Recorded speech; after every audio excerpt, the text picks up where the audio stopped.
Okay, we have here three kinds of things. This one is called water dough. And I start with it, make a little ball, and then roll it out pretty thin.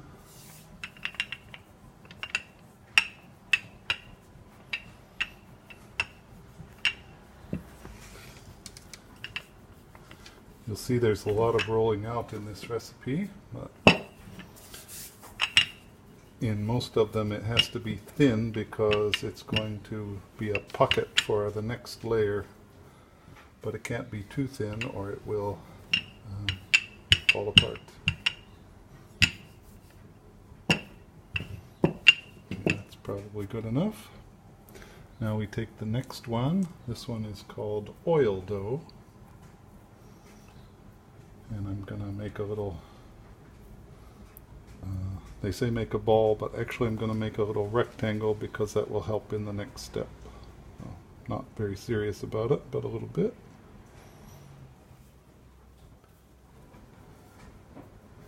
Now take this and wrap it up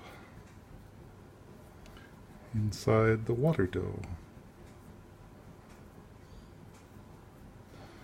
And try to seal these seams so they don't split apart later. Right, we'll put its seams down and roll this one out. This time I want to roll it into a rectangular shape, which is why I did the little rectangular shape of the oil dough when I had it, when I put it in.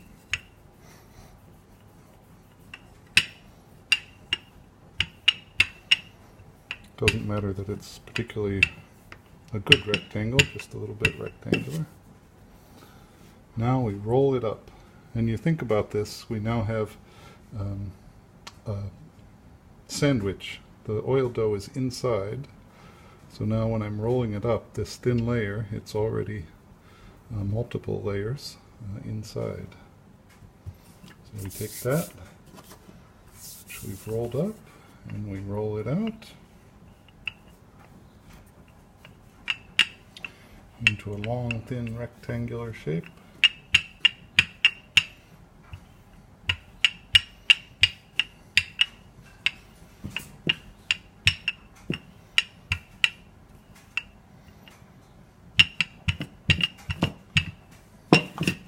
Then we roll it up.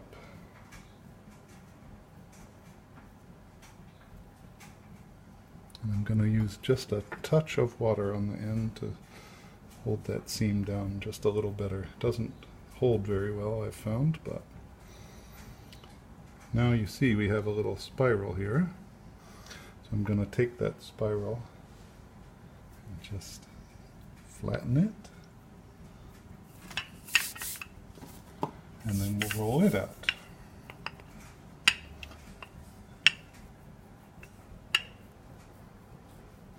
It doesn't matter that it gets particularly round because, again, we're going to use it to wrap up another layer. But we want it to be somewhat round, and it has to be thin enough to form the next layer.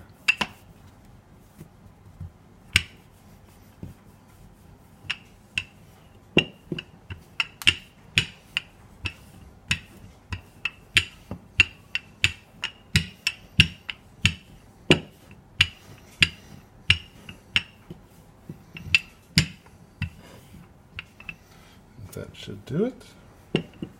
Now we take the last layer, or the last balls here. These are called the filling, mostly made of sugar and maltose. Maltose is rice malt syrup. So we then fold that again around the filling. Because I've rolled it a few times, the dough is very covered with flour, so it doesn't stick together very well anymore. But we still want to try to stick those seams together so the filling can't come out.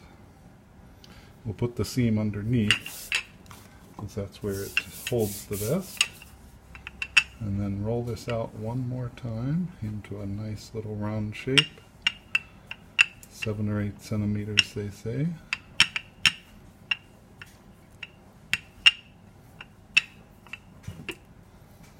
And there we are, and I look at the bottom to see if the filling is leaking out, and there's a little tiny bit, but not too bad. Put them on with the others. All ready to bake.